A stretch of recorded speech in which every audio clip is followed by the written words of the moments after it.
काहे रो रही भाई? चलिए। एकदम नहीं, बिल्कुल नहीं, बिल्कुल नहीं। अरे मैं हूं ना पागल। पप्पा जिंदाबाद। काहे रो रही हैं? हम हर 15 दिन रोना नहीं है? हम हर 15 दिन पर राजगीर आए हैं। रोना? अरे भाई इतना काहे रो रही? आप पूरे देश में चर्चा का विषय शेरनी है ये, और शेरनी कभी रोता है जी? आज मेरी शेरनी रो के मुझे करी। हेलो, मुस्कुराता हुआ चेहरा, ये नूरानी चेहरा मुस्कुराता हुआ अच्छा लगना चाहिए, समझ रही हैं? ऐसे रोइएगा तो बहुत सारे लोग हार मान जाएंगे। अरे भाई क्या इतना भावुक हो रहे हैं? रोना नहीं है? खुशी के आंसू है कि दुख के? खुशी के आंसू है। हाँ, खुशी के आंसू है ना? दोनों हैं सर। तो अब तो खुशी का गिरना चाहिए। दुख के दिन 4 दिन थे, अब सुख के सारे दिन हैं। अब दुख के दिन निकल गए। जीत जाएंगे हम, जीत जाएंगे हम, तो अगर संग है जिंदगी हर कदम एक नई जंग है।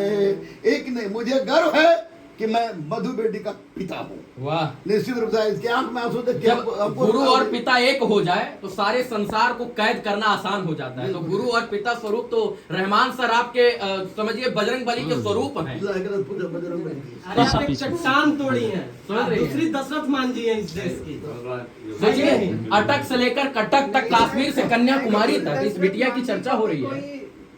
कोई मम्मी बनाए पैदा की होंगी ना, उनको भी जन्म दी होंगी ना। तो आपको भी तो कोई तो जन्म हमारे को हमारी मम्मी तो जन्म दी है, लेकिन यहाँ पे मधु कश्यप को मधु बनाई है रेशमा मैम ने। गुरु रहमान, कोई ना कोई तो मान लीजिए जीवन में भगवान बन के आता ही है। देखिए, जीवन में कोई तो रास्ता दिखाने वाला होना चाहिए। गुरु के बिना तो ज्ञान और विवेक हो ही नहीं सकता है। तो विद्या के बिना तो कुछ नहीं हो सकता है। विद्या तो बोलते हैं ना सर कि धन का जो रक्षा होता है वो इंसान करता है, लेकिन इंसान की रक्षा विद्या करती है। तो अगर गुरुजी नहीं हमारे को विद्या देते तो हम यहाँ पे कैसे खड़े होते? विद्या नहीं हो पाते ना। लेकिन खड़े होने के लिए यहाँ पे हमें तो रेशमा प्रसाद जी ने ही बनाया ना, कि अगर वो साहस नहीं दी होती, दोस्ताना सफर नहीं गए होते, गरिमागिरी नहीं गए होते, तो हम यहाँ पर भी नहीं होते ना सर। विद्या ददात विनयम विनयाद याति पात्रतम। क्या सर? और विद्या के बिना तो कुछ भी संभव नहीं है, सब कुछ असंभव है। कहते हैं कि ज्ञान, विद्या, शिक्षा, ये 3 चीज आप मर भी जाइएगा जो है, मरने तक कोई आपसे ले नहीं सकता है। इसकी चर्चा जो है जन्म जन्मांतर तक, काल कालांतर तक होती है। और ये इन्होंने जो कर दिया है वो जन्म जन्मांतर तक, अब इसको मेटने वाला ब्रह्मा विष्णु महेश भी नहीं पैदा है। अरे सर, सब लोग पूछते तुमने ये क्या, तुमने ये क्या, तुमको पता है क्या? मुझे लगता है सर कि क्या ही करी, जैसे सब नॉर्मल पढ़े, हमारे पार्टी साथ में, और हम भी उसी तरह पढ़े और मेहनत किए और हो गया।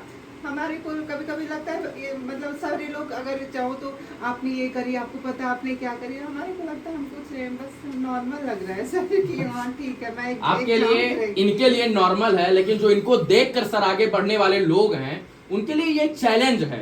वो सोचने से पहले घबरा कर गिर जाते हैं, और जहाँ से ये शुरू कर खत्म कर दिए हैं वहां से लोग शुरू करने में घबराते हैं। सर सबसे बड़ी बात है ना कि उस तनाव को लेकर जीना ना, जी सर, वो सबसे बड़ी बात होती है। सबसे बड़ा बात कि उस तनाव को लेकर समाज के ताने को, पढ़ते रहते थे और लोगों के भूख ताने को। लगता था सर, तो सोचती थी कि नीचे जाके खाना ले उतारूंगी। फिर लगता था ना कि अगर नीचे जाऊंगी और मतलब ऐसे में चली गई तो कोई जान ना जाए कि हम ट्रांसजेंडर हैं, तो उसके लिए हम छुपाती थी आप? कभी कभी खाना भी नहीं लाती, छुपाती थी कि ट्रांसजेंडर, मतलब आप ट्रांसजेंडर हैं, इस बात को छुपाती थी? अब गर्व के साथ कह रही हैं कि हम ट्रांसजेंडर हैं। अगर एक सामान्य आदमी को या सामान्य औरत को लोग जो रोड पे नहीं छोड़ते, अगर हम निकलते रोज, अगर आपको चिढ़ाते, आपको छेड़ते, तो माइंड में कहीं ना कहीं वो रहता है। समाज में भ्रांतियां हैं कि लोग ट्रांसजेंडर यानी किन्नर से डरते हैं।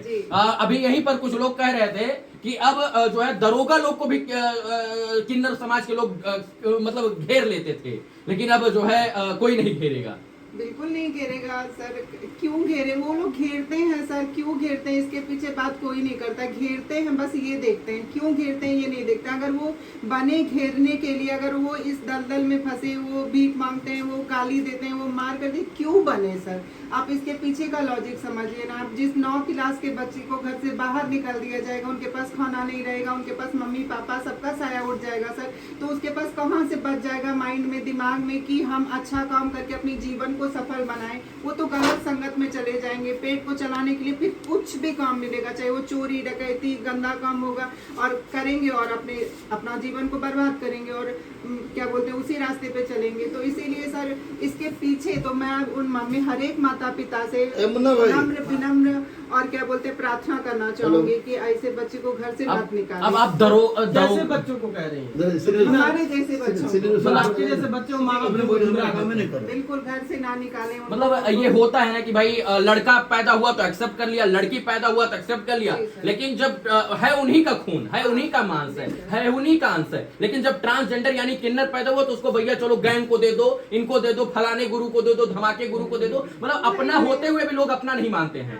देखिए गैंग को और ये सब तो वो बोलते हैं लोग कि बच्चा ले जाते हैं उठा के चाहे गैंग, ये सब कुछ नहीं होता है, लेकिन बच्चे को वो फील करा देते हैं, वो प्यार नहीं देते हैं ताकि वो खुद बच्चे चले जाते हैं घर छोड़ के सर। वो अगर आप उतना प्यार जैसे अपने और बच्चे को देते हो, अपने और बच्चे से कहते हो, आप वो कहिए ना सर, एक बार कहिए ना सर प्लीज।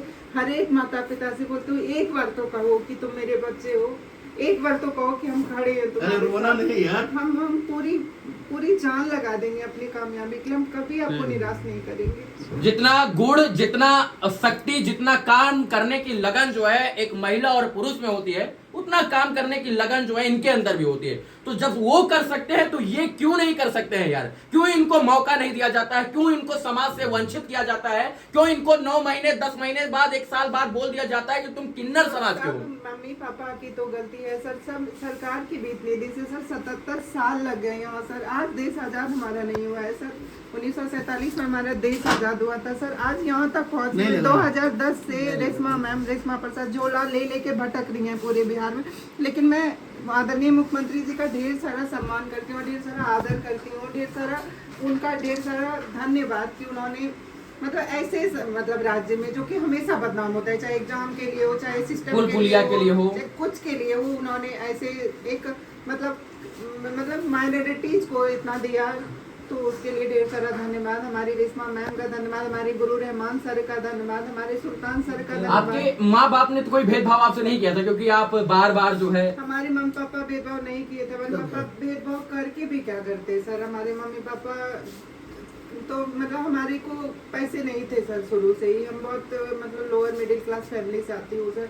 तो हमारे मम्मी पापा तो भेदभाव करते थे मतलब थोड़ा, लेकिन वो समाज के डर से, वो आप मतलब वो अपने बच्चे ऐसे होने पे नहीं करते हैं सर, वो डरते हैं सर कि हमारे बच्चे को हम अगर नहीं डांटेंगे तो वो थोड़ा मटक के चलेगा, नेल पॉलिश करेगा तो वो अनसिक्योर हो जाएगा, उसको लोग कुछ करेंगे वो डर से। अच्छा, ये मेरे बच्चे को कुछ ना करेंगे। जो ये शारीरिक एक्टिविटी होती है, ताली बजाना, थोड़ा सा मतलब बोलने का जो है आवाज चेंज हो जाना, ये सब मतलब आपको बाय बर्थ होता है या फिर मतलब ऐसे सीख लेती हैं आप लोग? नहीं सर, सब बाय बर्थ होता है सर, कोई नहीं सीखता है सर, कोई ये सब सीखने की चीज है सर कि आपके शरीर में कोई बदलाव हो, आपका चाल में कोई बदलाव हो, आपके मतलब स्ट्रक्चर में कोई बदलाव हो, ये सब ऊपर वाले भगवान जी का बनाया हुआ है सर, हम खुद से नहीं कर सकते ये सर। अब अपने समाज से आप पहली ट्रांसजेंडर जो है दरोगा बन गई हैं, तो आने वाले और जो ट्रांसजेंडर हैं जो सपना देख रहे हैं दरोगा, डीएम, एसडीएम, आईएएस, पीसीएस बनने का, उनके लिए क्या कीजिएगा आप लोग?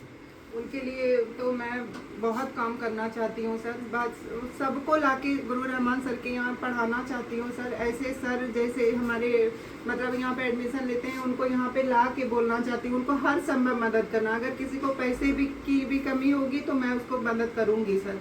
और क्या बोलते हैं, हर एक मम्मी पापा से तो बोलूँगी हमारे जैसे बच्चे को घर से ना निकालें, क्योंकि मधु को 10 साल लग गया है यहाँ आने में सर। तो क्या बोलते हैं, मैं नहीं चाहूँगी कि कोई दूसरी मधु को 10 साल लगे आने के लिए यहाँ पे सर। आज खुश है ना? बिल्कुल, बहुत खुश हूँ सर। अब ये आंसू नहीं गिरना चाहिए, क्योंकि इस आंसू को देखने के बाद बहुत सारे लोग टूट जाएंगे, लेकिन ये आंसू खुशी के हैं तो गिरने चाहिए। खुशी के आंसू हैं सर। सर इन्होंने बोला कि मैं दरोगा बन गई हूँ तो बहुत सारे लोगों को लेकर आऊंगी यहाँ, अपने ही समाज के लोग, तो सबको शिक्षा देंगे रहमान सर? 100% मैं और मुन्ना डेडिकेटेड हूँ इसके लिए। और आपको ये भी बात बता दूं कि मैं मानिकपुर अर्बन में मानिकपुर है, मानिकपुर कुर्था के पास है, वहीं पर एक कोनी में 12.5 बीघा में स्कूल खुल रहा है, ज्ञान और श्री गुरुकुलम। मैं और ब्रजेश मिलकर को खोल रहा हूँ। उस गुरुकुल में भी पूरी तरह से ट्रांसजेंडर के लिए शिक्षा की व्यवस्था होगी प्रारंभ से ही, ताकि उनको हम सीख सकें। इनको रोने मत दीजिए सर। मैं भी उस स्कूल में योगदान देना चाहूंगी सर के स्कूल में। वाह, बहुत बड़ी बात अरे है। सर इनको रोने नहीं देना है, क्योंकि ये जब मजबूत रहेंगे तो औरों को मजबूत करेंगी। ये मजबूत रहेगी, मैं मजबूत मैं रहूंगा। बहुत स्ट्रांग हूँ सर, तभी तो यहाँ तक आई हूँ। हाँ, सर, वो तो हमें गुरु रहमान सर ने मतलब विद्या के साथ साथ मतलब जो किताबी विद्या होती है उसके साथ साथ हमें मानसिक भी, क्योंकि ये मतलब इतिहास के विशेषज्ञ साथ साथ ये जिंदगी के भी विशेषज्ञ हैं, तो ऐसे बहुत बात भी सिखाते हैं हमें कि कहाँ क्या करना चाहिए, तभी आज इतनी हिम्मत आई है सर। और आपको तो बेटी मानते हैं ये। बिल्कुल बिल्कुल सर, मैं भी इनको अपने पिता ही मानती हूँ सर। हाँ, पिता आपके जो है वो नहीं है, लेकिन पिता के स्वरूप में गुरु और पिता दोनों आपको मिल गए हैं। बिल्कुल सर, बिल्कुल। चलिए भाई, जो है ये खुशी के आंसू थे, और हमको लगता है कि खुशी के आंसू जीवन में एक बार, दो बार, तीन बार तो आने चाहिए। दुख के आंसू कभी ना आए, लेकिन खुशी के आंसू आने चाहिए। क्या सर? बिल्कुल। जिंदा होने का एहसास दिलाता है खुशी, कि हम जो है जिंदा हैं। और ये तो फिर साक्षात जो है एकदम पत्थर के रूप में, पहले पत्थर अब जो है इंसान बन गई है, क्योंकि लोगों का ताना सब कुछ ऐसा है कि लोग पत्थर ही ना बन जाता है। क्या? बिल्कुल सर। चलिए, बहुत सारी शुभकामना आपको। एसडीएम बनिए, तो इसके ऊपर भी, और इसके ऊपर प्रमोशन होगा ना सर? हाँ, मैं माननीय मुख्यमंत्री से आपके चैनल से अनुरोध करूंगा हाँ। कि आपने सर, आप बहुत बड़े बधाई के पात्र हैं। आपने इस तरह काम किया कि मधु बेटी को मैंने दरोगा बना लिया, रोनी झा, बंडी कुमार को दरोगा बना लिया। तो मैं रिक्वेस्ट करता हूँ माननीय मुख्यमंत्री से कि सर एक कुछ मेहरबानी और कीजिए कि बीपीएससी में भी 1% आरक्षण दीजिए, ताकि हम मधु बेटी को दरोगा बनाए तो मधु बेटी को एसडीएम बनाते हैं। ये बन सकती हैं। हाँ, डेफिनेटली 100%। हाँ। 3000 बच्चों के बीच इंटरव्यू टेस्ट देने वाली बच्ची आपको 1 to 20 में रैंक लाती है, तो ये कौन कह दिया? कितना रैंक है इनका? 3000 बच्चे लोग टेस्ट देते थे। हाँ। और क्लास में तो हमेशा एक दिन क्लास गैप नहीं की, एक बार डांट सुनी, एक दिन गैप पर दी थी, तबियत खराब थी, डांट सुन ली, तो उसके बाद टेस्ट में दी थी। 3-3 हजार लड़के लोग टेस्ट देते थे, और टेस्ट में इसका 1 to 20 के बीच में रहता था। 1 to 20 के बीच में टेस्ट रहता था। तो मैं जानता था कि ये बच्ची को मौका मिलेगा तो कुछ भी कर सकती है। अभी दरोगा में माननीय मुख्यमंत्री ने मौका दिया, दरोगा बन गई। अब बीपीएससी मौका देंगे तो एसडीएम बनेगी। अब माननीय प्रधानमंत्री अगर यूपीएससी मौका देंगे तो यूपीएससी में भी खिलाफ होगी। चलिए, मुख्यमंत्री जी भी बधाई के पात्र हैं कि उन्होंने बिहार के अंदर ऐसी नीट और ऐसे कानून, ऐसे जो है चीजों में बदलाव किया, और इन लोगों को आज उड़ने का, खुले आसमान में उड़ने का मौका दिया इनको, और सब लोग बधाई के पात्र हैं।